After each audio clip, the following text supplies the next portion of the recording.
गोरखपुर से बीजेपी के एमएलसी देवेंद्र प्रताप सिंह ने इलाहाबाद हाईकोर्ट के चीफ जस्टिस को एक चिट्ठी लिखी है और वो पत्र लिखा है सुल्तानपुर के एक एफआईआर के मामले में।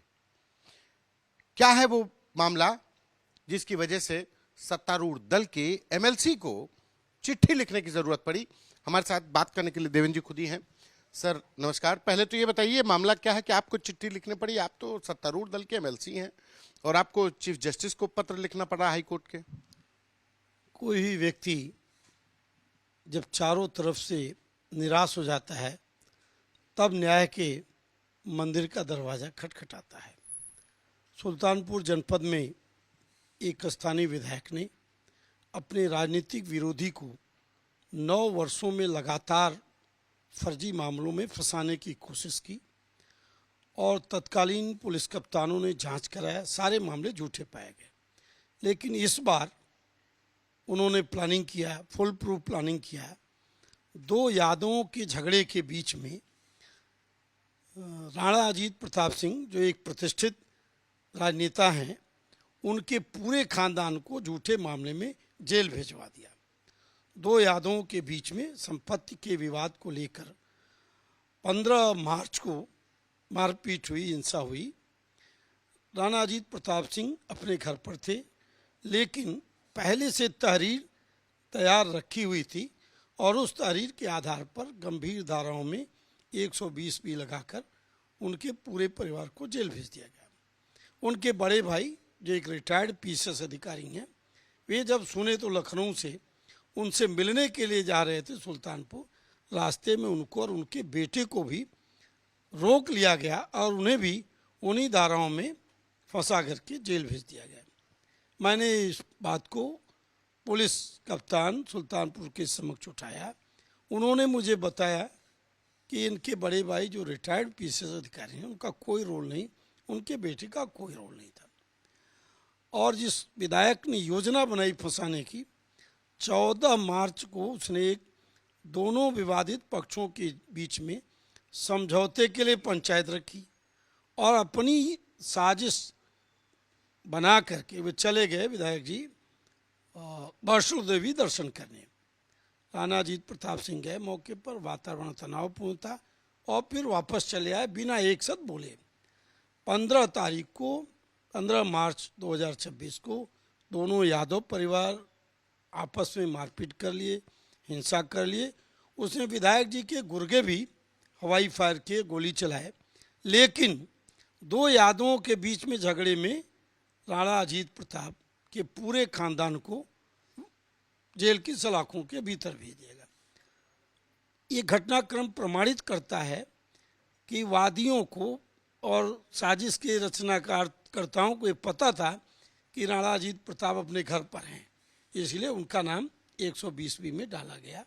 चले आए 9 दिन के भीतर ही पहली बार उत्तर प्रदेश में ऐसा हुआ कि मारपीट की घटना में 25-25 हजार इनाम 12 लोगों के खिलाफ घोषित कर दिया। पुलिस अधीक्षक उन 12 लोगों की हत्या करना चाहती है और जब उससे हमने बात किया तो उसने बताया संजय सर का आदेश था, इसलिए मुझे कड़ी कार्रवाई करनी पड़ेगी। मैं आज संजय प्रसाद जी से भी मिला, उनसे भी अपेक्षा किया कि आपको तटस्थ रहना चाहिए, निष्पक्ष रहना चाहिए। मुझे इस बात का बहुत हार्दिक क्लेश है कि जो सबसे बड़ा जिम्मेदार अफसर है वही निष्पक्ष नहीं है, वही तटस्थ नहीं है। संजय प्रसाद का ही नाम पुलिस कप्तान ले रही है तो इसका मतलब है कि वो झूठ नहीं बोल रही है। पुलिस महकमे में इस बात की चर्चा है। मैं आज माननीय उच्च न्यायालय के मुख्य न्यायाधीश को के लिए एक पत्र तैयार किया है, अभी थोड़ी देर में भेजूंगा और माननीय न्यायालय से आग्रह करता हूं कि सत्तारूढ़ दल के सियासतदान के साजिश में इन 12 लोगों की हत्या पुलिस कप्तान सुल्तानपुर करना चाहती है, जिसको पूरा संरक्षण प्रदेश के अपर मुख्य सचिव गृह का प्राप्त है। इस हत्या को रोकने के लिए माननीय न्यायालय से आग्रह है कि तत्काल उचित कदम उठाएं और माननीय न्यायालय का हस्तक्षेप जरूरी है। आर्टिकल 21 सभी नागरिकों को जीवन जीने का अधिकार देता है। संविधान के इस प्राविधान की रक्षा होनी चाहिए और इस तरीके के फर्जी इनकाउंटर को रोका जाना चाहिए। वो कौन बीजेपी के विधायक है और वो क्या मतलब क्या नाम है? चूंकि आप विधायक के ऊपर आरोप लगा रहे हैं, आप कह रहे हैं कि वो विधायक की साजिश रची गई, उनकी साजिश है, तो कौन है वो विधायक? और आप भी तो एमएलसी हैं। भाई देखिए, हम में और अन्य विधायकों में जमीन आसमान का फर्क है। मैं अन्याय के खिलाफ आवाज़ उठाता हूँ और ये दम किसी अन्य विधायक में नहीं है। जो विधायक हैं एक्सीडेंटली पहली बार विधायक हो गए हैं, 9 साल में अनेक झूठी शिकायतें उन्होंने सुल्तानपुर के पुलिस कप्तान को दिया और जांच में सब की सब झूठी पाई गई। इस बार वे साजिश करने में सफल हो गए। एक ऐसा व्यक्ति जो इलाहाबाद विश्वविद्यालय छात्र संघ का उपाध्यक्ष रहा, जो शाहगंज से विधानसभा का सहयोगी दल से चुनाव लड़ चुका है, जो वेदाग और निष्कलंक है, जो उसकी राजनीतिक व्यक्ति है, उसके पिताजी फ्रीडम फाइटर है, उनके बड़े भाई रिटायर्ड पीएसएस अधिकारी रहे। वो विधायक किस दल के हैं, क्या नाम है? वो विधायक सत्तारूढ़ दल के हैं और सत्तारूढ़ दल का जो दुरुपयोग कर सकते हैं सत्ता का, वो करके उन्होंने एक पूरी राजनीतिक फैमिली को जो उनसे वैचारिक रूप से असहमत रहते हैं, उनको उन्होंने जेल के सलाखों के भीतर भेज दिया। ये अन्याय है, ये अत्याचार है और इस तरह का अन्याय और अत्याचार होगा तो उसके खिलाफ मैं लड़ूंगा और बोलूंगा। मैं आज उत्तर प्रदेश के अपर मुख्य सचिव गृह से वार्ता किया, उनको पूरी स्थिति से अवगत कराया। पुलिस कप्तान ये कह रही है कि संजय सर का फ़ोन आया था, इसलिए मुझे कार्रवाई करनी पड़ी। मारपीट की साधारण सी घटना को 9वें दिन में के भीतर ही, पूरे प्रदेश में पहली घटना है कि 9 दिन के भीतर ही साधारण सी घटना में सबके खिलाफ इनाम घोषित किया गया। ये सत्ता का दुरुपयोग नहीं तो और क्या है। और मैं माननीय न्यायालय को पत्र लिखा है, मेल किया है और मैं उनसे आग्रह किया हूँ कि नागरिकों के जीवन जीने के अधिकार की रक्षा की जाए। पुलिस कप्तान को इन सभी नौजवानों की हत्या करने से रोकने के लिए हस्तक्षेप करने की मैं माननीय न्यायालय से गुजारिश करता हूँ। एक सवाल ये भी है कि इस पूरे मामले में जो एफआईआर दर्ज हुई, उस एफआईआर में जिनका नाम ले रहे हैं राणा अजीत सिंह के साथ उनके बेटे भी नामजद हैं, और उसमें जो मजमून है, उसका जो कंटेंट है उस एफआईआर में, उसमें कहा गया एक राय हो करके लाठी डंडों के साथ गोली भी चली है।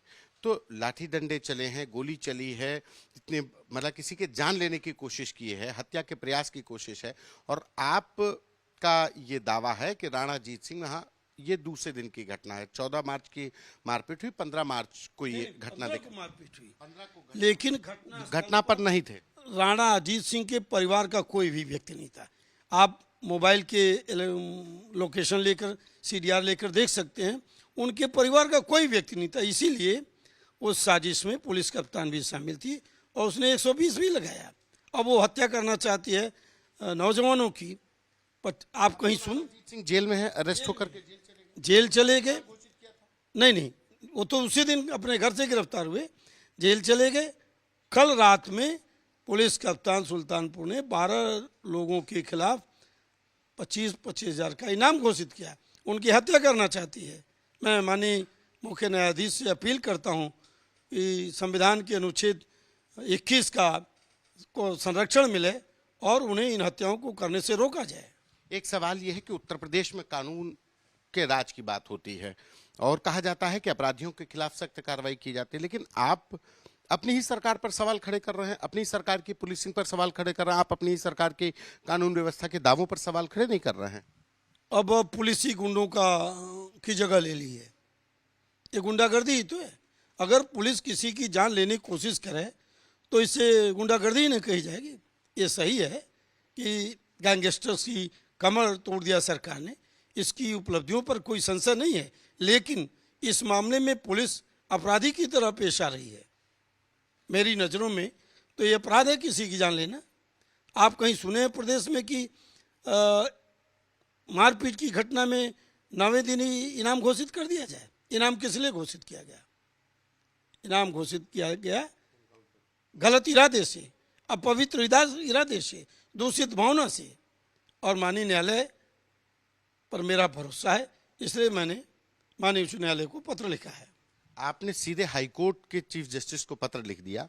आप एमएलसी हैं, सत्तारूढ़ दल के हैं, गोरखपुर से हैं, आपने मुख्यमंत्री से बात रखी सीधे? आप मैंने अभी थोड़ी देर पहले मैंने एसीएस से बात किया है, अभी बात किया है। उनकी बातचीत से मुझे निराशा हुई। पुलिस कप्तान तो यही कर रहे कि संजय सर के कहने पर कर रही हूँ, लेकिन उन्होंने एडीजी को फ़ोन कर दिया, कहा भाई देखो ये है वो है, घुमा फिरा के कोई स्पष्ट निर्देश नहीं दिया।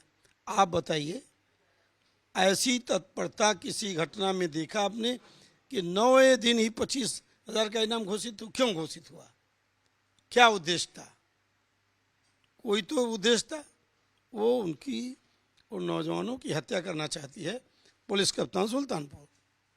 आपने इस बात के लिए मुख्यमंत्री को अवगत कराया? आपके लिए तो आसान है मुख्यमंत्री से मतलब मुख्यमंत्री को अवगत कराना। आपने एसीएस से बात की, फिर उसके बाद सीधे हाईकोर्ट के चीफ जस्टिस को लिख रहे हैं।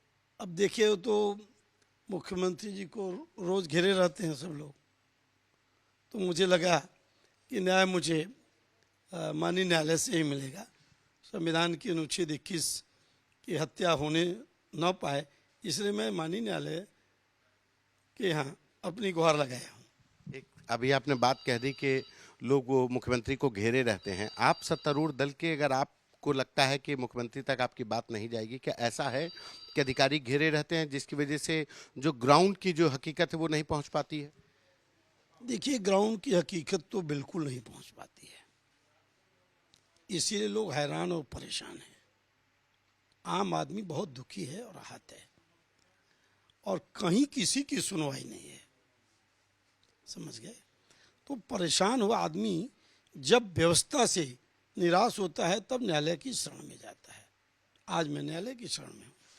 आपको कहीं से उम्मीद नहीं थी आप हाईकोर्ट चले गए? कहीं से उम्मीद होती तो क्यों जाता है कोर्ट में? मुझे इस बात का दुख है। और संजय प्रसाद ने कहा मैं बॉस को बताऊंगा, बॉस माने सीएम साहब, तो वो पहले से ही संलिप्त हैं, तो क्या बताएंगे? उल्टे बताएंगे। क्या जनप्रतिनिधियों की बात मुख्यमंत्री तक सही तरीके से नहीं पेश हो पाती है? अब जनप्रतिनिधियों की बात, जनप्रतिनिधि जाते हैं, मिलते हैं, अपनी बात तो कहते ही हैं, लेकिन उस पर क्या कार्रवाई होती है ये तो भगवान जाने। तो ये हमारे साथ बीजेपी एमएलसी देवेंद्र प्रताप सिंह, जिन्होंने सुल्तानपुर के एक मामले में हाईकोर्ट के चीफ जस्टिस को पत्र लिखकर गुहार लगाई है। सबसे बड़ा आरोप उत्तर प्रदेश की पुलिसिंग पर है। सबसे बड़ा आरोप उत्तर प्रदेश में किसी भी मुकदमे में दर्ज आरोपियों पर इनाम घोषित करने की प्रक्रिया और उसकी मंशा पर है। कैमरा पर्सन संदीप के साथ संतोष कुमार, आज तक।